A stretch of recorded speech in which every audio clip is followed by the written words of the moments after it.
I hear from priests a model of the family that I really can get behind, which is a model of walking side by side, the husband and wife leading the family.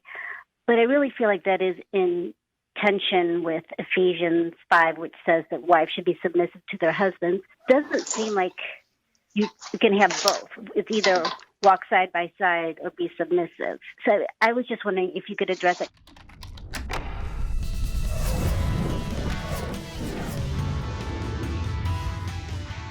Absolutely. And that's a really good question.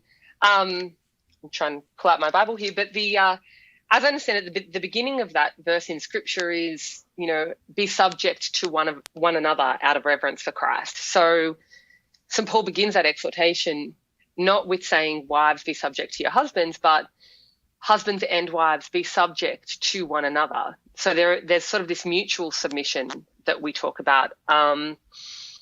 And then particularly if you're talking about, if we're talking about being submissive or, submission, talking about being under mission, so submission. And the thing is that the husband and wife really do have the same mission. And so in terms of that particular verse of Scripture, I think what we're talking about is a mutual submission, which is getting each other and your children to heaven really primarily is the first goal. More broadly than that, I guess there is this whole question of ultimate authority and things like that in a marriage, in a family.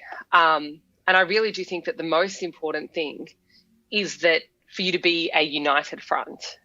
Sometimes that will mean the wife giving way to the husband in a decision, and sometimes, the husband giving way to the wife in a decision as well.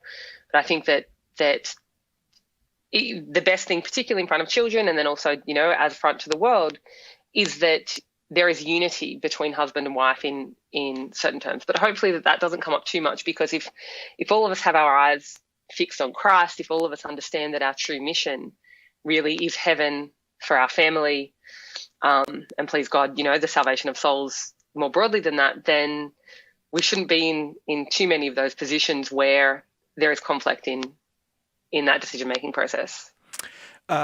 Maria, does that satisfy you? Could I just ask a follow-up question? Sure, please. So can you then get behind the idea of the father being the head of the household? Like, would you say that and proclaim that, yes, the father is the head of the household? It's a good question. I think I could get behind that, but again, the head of the household in modeling after Christ, because it's, again, that passage in Ephesians, and really our understanding of that is, love your wife, love your family as Christ loved the church and laid himself down. So I was saying a little bit before, but that the idea of authority is in the church is authority ordained to service. And that's not only in terms of priests, but also in terms of fathers. There's this idea that there is the need for authority to be ordered towards service. Obviously, that can be misused, misinterpreted, and I wouldn't support that. So not the idea that the father is the head of the household, and then so therefore his decisions are not questioned, and that gives him free rein in a way that can be abused, in the same way that you wouldn't accept that in terms of the priesthood, that, yes, the priests have a particular ministry, but that doesn't mean that they're infallible. And so I think if we understand the father being the head of the household in the way that Scripture understands it, in the way that Christ modeled it, this, of laying down your life, then I don't have an issue with that. But like anything, it can be twisted, misinterpreted, misunderstood, and misused. And obviously we don't want that to happen. And I think it's our job to proclaim what it really means to lead in that manner.